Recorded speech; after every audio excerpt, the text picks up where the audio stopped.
নাম ধরে বলি, নাহিদ ভাই, আসিফ ভাই, হাসনাত ভাই, সাজিদ ভাই, যারা যারা আছেন, পিঠের চামড়া থাকবে না। যদি মনে করেন যে এই সরকার চলে যাবে আর বিএনপি আওয়ামী লীগ, বিএনপি বা জামাত ইসলাম আপনাদেরকে কোলে তুলে নিয়ে নাচবে, প্রশ্নই আসে না। আর আওয়ামী লীগ তো কত ভয়ঙ্কর হইতে হবে সেটা আপনাদেরকে বোঝানোর দরকার নাই, আপনারা জানেন। এই যে ছাত্রদের, এই ছাত্রদের ভবিষ্যৎটা আসলে কি, তারা কি চায়? তারা যদি মনে করে যে আমাদের হাতে হাজার হাজার লক্ষ লক্ষ কোটি কোটি টাকা আসবে, আমরা এই কোটি কোটি টাকা দিয়ে তারপরে রাজনৈতিক দল গঠন করবো, এরকম দু একজনের কাছে শুনেছি। ধরেন একজনের কাছে টাকা পয়সা চেয়েছে বা কোনো এক জায়গায় টাকার লেনদেন হয়েছে, সেখানে শুনছি যে মানে ছাত্রদের প্রচুর টাকা পয়সা তারা ফান্ড কালেক্ট করার চেষ্টা করছে। এটা রাস্তা না। আপনি কত হাজার কোটি টাকার মালিক হবেন? জামায়াত হচ্ছে ব্যাংকের মালিক, বিশাল বিশাল আর্থিক প্রতিষ্ঠানের মালিক। বিএনপির এরকম নেতা আছে যারা কিনা আওয়ামী লীগের সময় যত টাকা মান্থলি ইনকাম করতো, তাদের ব্যবসা প্রতিষ্ঠান, ব্যাংক, বিমা কোনো কিছু বন্ধ হয়নি। এরকম অনেক নেতা আছে। আওয়ামী লীগের পরিবারের সাথে তাদের পরিবারের বৈবাহিক সম্পর্ক হয়েছে। তাদের সাথে আপনারা টাকা নিয়ে পারবেন? কত টাকার মালিক হবেন বলেন আপনি? টাকা পয়সা দিয়ে নতুন করে কোনো রাজনৈতিক দল আপনি দাঁড়ায় যাবেন, এই সুযোগ নাই। কিন্তু একটা সুযোগ আপনাদের হাতে এসেছিল, সেটা কি?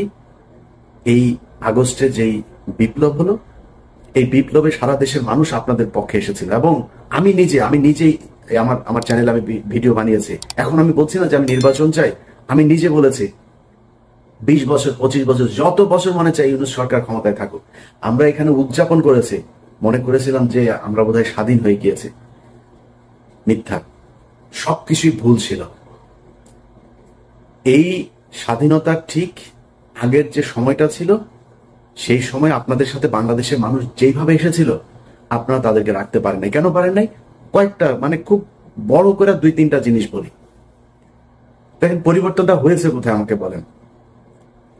আজকের যে বাংলাদেশ, এই বাংলাদেশের সাথে যদি আপনি শেখ হাসিনার বাংলাদেশকে মেলান, মানে কম্পেয়ার করেন, আচ্ছা কম্পেয়ার করলে ধরেন একটা সাধারণ মানুষকে যদি আপনি জিজ্ঞেস করেন তার যে জিনিসপত্রের দাম কিনে খেতে হয়, সেটা কি কমেছে? এটা সমস্যা নাই। একটা নতুন সরকারের জন্য ধরলাম 1 বছর 2 বছর তারা কষ্ট করবে, কোনো সমস্যা নাই, কষ্ট করুক। কিন্তু সেটার জন্য তো আপনার কিছু করতে হবে, তাই না? একজন মানুষ মনে করেন যে বিদেশে যাবে, তার বিদেশে যাওয়ার জন্য আগে কয় টাকা দিত সে? আগে যদি নাকি মনে করেন সৌদি আরবে যেতে 7 লাখ টাকা, 6 লাখ টাকা, 5 লাখ টাকা দিত, তাহলে আগের সরকারের সমস্যা ছিল, দুর্নীতিগ্রস্ত ছিল, তারা বিভিন্নভাবে দালাল টালাল এইসব করে টাকা পয়সা করতো। এই জন্য ইন্ডিয়াতে যেতে লাগে 1 লাখ টাকা, 1.5 লাখ টাকা, আমাদের এখান থেকে 7 লাখ টাকা লাগে। মালয়েশিয়াতে যেতে 60,000 70,000 টাকা লাগে, আমাদের এখান থেকে লাগে 5 লাখ টাকা। ওমান, কাতার, দুবাই, মধ্যপ্রাচ্যের সব দেশে একই অবস্থা। এখন বৈষম্য কাটানোর জন্য বৈষম্য বিরোধী আন্দোলন হয়েছে, মানুষ রক্ত দিয়েছে। সেই বৈষম্য শেষ করার পরে তাদের তো কম লাগবে টাকা, তাই না? আসলেই কি লাগছে? তাহলে এইটার দায় কার? এটার জন্য তো আপনাকে জবাব দিতে হবে। আপনি যেটা শেখ হাসিনা পারেন সেটা আপনি করে দেখাবেন। এই জন্যই তো আপনাকে পরিবর্তন করে আনা হয়েছে। মানে সবকিছুর পর আমি এই যে যুক্তি দেখাচ্ছি, এটাতে আবার আওয়ামী লীগের খুশি হওয়ার কিছু নাই। তোদের আসলে মানে তোদেরকে নিয়ে মানে কথা বলার মতো এই এই মানে রুচিটাও, তোদের নিয়ে কথা বললেই মেজাজ খারাপ হয়ে যায়, গালাগালি করতে ইচ্ছা করে। তোরা তো মানুষ না। তোরা যদি মানুষ হইতে, এতগুলো মানুষকে হত্যা করলি, তোদের মানে দলের ভিতরে ধরলাম সব মানুষ, অনেক মানুষ বলে যে আওয়ামী লীগ আসলে সবাই খারাপ না, কিছু কিছু ভালো আছে। তোদের 5 জন মানুষ তো এক জায়গায় হয়ে বলতে পারতে, তাই না, যে আমরা আসলে শেখ পরিবারের এরা ভুল করেছে, এরা আসলে খুব ক্রুয়েল, এরা করাপ্টেড, এদের আমরা ঘৃণা করি, আমরা দলটা আসলে নতুন একটা আওয়ামী লীগ চাই। মনে কর তুই শেখ মুজিবের আওয়ামী লীগের চাস, ধরলাম এই গত 15 বছরে আওয়ামী লীগ চাস না, মাপ চেয়েছে কেউ এখন পর্যন্ত? এখন পর্যন্ত ওদের ভেতরে মিনিমাম কোনো অনুশোচনা, অনুতপ্ত কোনো কিছু না। ওরা আবারই করে, আবার আসবে, আবার ওরকম করবে। এখন ওদেরকে সুযোগ করেও দিচ্ছে, এই সরকারই দিচ্ছে।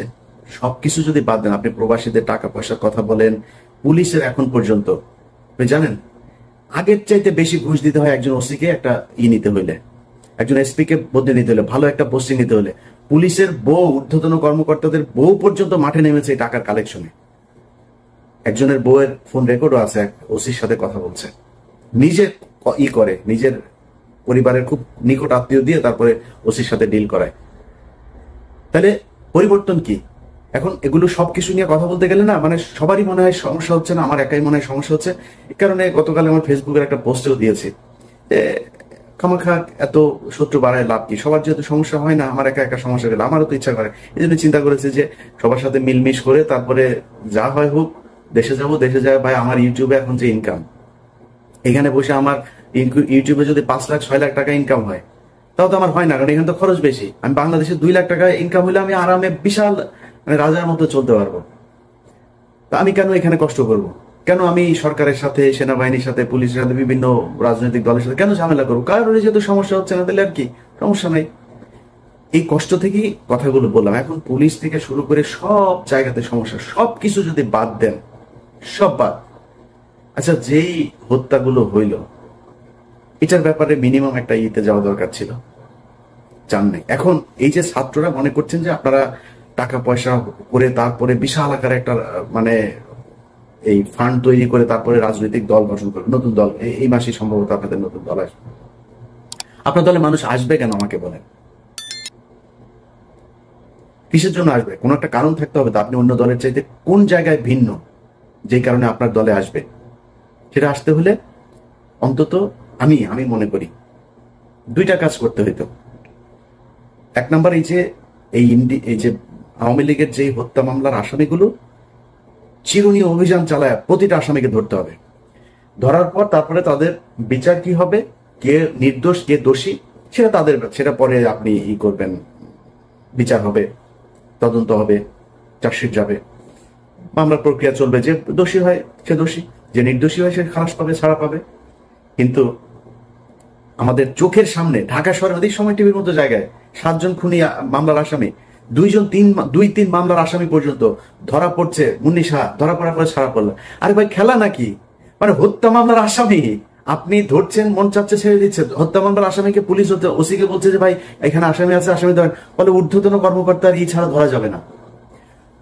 এই যে সিটিডিসি, আপনার এই যে সিটিডিসিতে আসাদুজ্জামান, তারপরে আসাদুজ্জামানের সাথে ওর এক স্টেনও ছিল নজরুল, হ্যাঁ, সে কয়েকদিন আমার নিয়ে ফেসবুকে পোস্ট করেছে। পুলিশের একজন এসআই সে আমার নিয়ে ফেসবুকে পোস্ট করে, মানে চ্যালেঞ্জ করে তারা ধরতে পারবে না। শুনছি আর আবার এই বিভিন্ন তদবির করে এরা চাকরিতেও ঢুকছে। ডিবি, তারপরে গোলাম রাব্বানির ভাই পর্যন্ত এখনো পুলিশে চাকরি করে।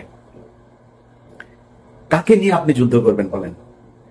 কালকে যদি শেখ হাসিনা বলে যে আমি দেশে ঘুরে যাব, আওয়ামী লীগের লোকজনের যদি, আওয়ামী লোক তো কারোর তো আপনি ধরেন নাই, কয়টা ধরেছেন আপনি? সব তো এলাকাতে আছে। যদি বলে ধরে যাব, আওয়ামী লীগ এখন বিএনপির পেছনে, জামাতের পেছনে যায় যোগ দিচ্ছে। আপনার কি মনে হয় ওরা বিএনপি করে ফেলেছে, জামাতের আদর্শ নিয়ে নিয়েছে? ওরা তো আওয়ামী লীগই। ওরা যখন দেখবে আপনার পেছনে পেছনে রাজনীতি করা লাগে, যখন দেখবে হাসিনা ঢুকেছে দেশে, ওরা হাসিনার পেছনে রাজনীতি করবে, ওরা ওদের ঝাঁপায় পড়বে আবার ফের। আর এটার জন্য যদি নাকি মনে করেন ঠেকানোর জন্য প্রশাসন, সচিবালয়, কোন জায়গায় আপনি নিয়ন্ত্রণ নিয়েছেন আমাকে বলেন?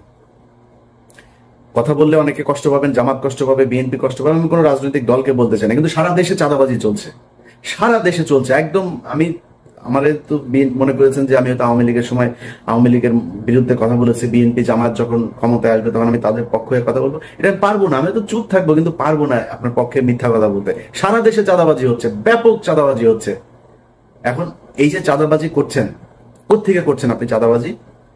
হাটে ঘাটে, ওই বাস স্ট্যান্ড, ওই গরুর বাজার, ওই হাওর বাওর, এই যে এসব লিস্ট এগুলো নিয়ে আপনারা দখলে নিয়েছেন। দখল নিয়ে কি করছেন? ওইখানে চাঁদাবাজি। গ্রামে এই দিন শুনলাম একজনের মুরগি বিক্রি করতে এসছে, সেই মুরগির থেকে, মানে অনেক মুরগি আর কি, ফার্মের মুরগি, এক এক মুরগি থেকে সেখানে চাঁদা নেওয়া হচ্ছে। তো এই যে চাঁদা নিচ্ছেন, নিয়ে কি করছেন? একদম প্রান্তিক লেভেলের যে মানুষ আছে তাদের কাছে আপনি চাঁদাবাজ হিসেবে উপস্থাপিত হচ্ছেন। কিন্তু একটু চিন্তা করে দেখেন তো, প্রশাসনের, সচিবালয়ের, কোর্টের কোন জায়গায় 2-4টা জায়গা বাদে কোন জায়গাটায় আপনার জামাত বা বিএনপির লোক আছে? আমাদের দেখান 2-4টা জায়গার মধ্যে যে একটা ধাক্কা যদি শেখ হাসিনা দেয়, আওয়ামী লীগ দেয়, আপনি যে প্রশাসনের এই দিক থেকে যে সমর্থন পাবেন সে সুযোগটা আছে আপনার? নাই। তো কি নিয়ে আপনি যুদ্ধ করবেন? অতএব ছাত্রদের আমি মনে করি, সেদিন আমার সাথে যাদের কথা হচ্ছে তাদেরকে আমি একই কথা বলেছি। তারা বলছে যে আমরা আসলে অনেক কিছু চাইলেও পারছি না। তা আপনারা যদি পারছেন না, এটা কি মানুষ জানে? যেই হোক, মানে ছাত্রদের ভেতরে আমি কারো নাম ধরছি না, যেই আমার সাথে যারই কথা হোক, যেই লেভেলেরই হোক, এ বলছে আমরা পারছি না। আপনারা পারছেন না এটা তো মানুষ জানে না। আমরা তো মনে করছি আপনারা সরকারের পার্টে আছেন, সরকারের সাথে কাজ করছেন মিলেমিশে, আপনারা যা চাচ্ছেন সরকার সেটাই করছে, সরকার যা করছে সেটাই আপনাদের কাজ। আমরা তো এটা মনে করছি। আপনাদের কথা যে সরকার শুনছে না সেটা তো বলতে হবে। বলতে হলে কি করতে হবে? সরকারের ছাত্রদের প্রতিনিধি যারা আছে তাদেরকে পদত্যাগ করতে হবে, করে রাস্তায় নেমে আসতে হবে। এর বাইরে নাম ধরে বলি, নাহিদ ভাই, আসিফ ভাই, হাসনাত ভাই, সার্জিস ভাই, যারা যারা আছেন, পিঠের চামড়া থাকবে না। যদি মনে করেন যে এই সরকার চলে যাবে আর বিএনপি আওয়ামী লীগ, বিএনপি বা জামাত ইসলাম আপনাদেরকে কোলে তুলে নিয়ে নাচবে, প্রশ্নই আসে না। আর আওয়ামী লীগ তো কত ভয়ঙ্কর হইতে হবে সেটা আপনাদেরকে বোঝানোর দরকার নাই, আপনারা জানেন। এরা জেলখানার ভেতরে মানুষের ধরা জবাই করে মারে, ফাঁসি হইলেও এদের মনে শান্তি হয় না, জবাই করে মারে। এখন শুনছি ওই যে ক্যাপ্টেন বাসেদ সাহেব মাজেদ গিয়েছিল, এই ক্যাপ্টেন মাজেদ সাহেবকেও জবাই করেছিল। সো এরা এইটাই, এরা এর চেয়ে ভয়ঙ্কর রূপে ফিরবে যদি ফিরতে পারে, ফেরার সুযোগ দেওয়া হয়। অতএব আপনারা ছাত্ররা যারা আছেন, যাদের সাথে বাংলাদেশের মানুষ সবাই চেয়েছিল একটা পরিবর্তন, আপনাদের সাথে কেন যাবে সেটা আপনাদেরকে বুঝাইতে হবে।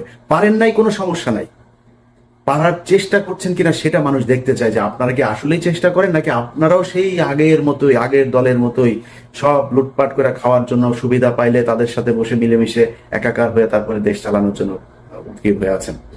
এই জিনিসগুলো আমার মনে হয় আপনাদের বোঝা উচিত আর কি।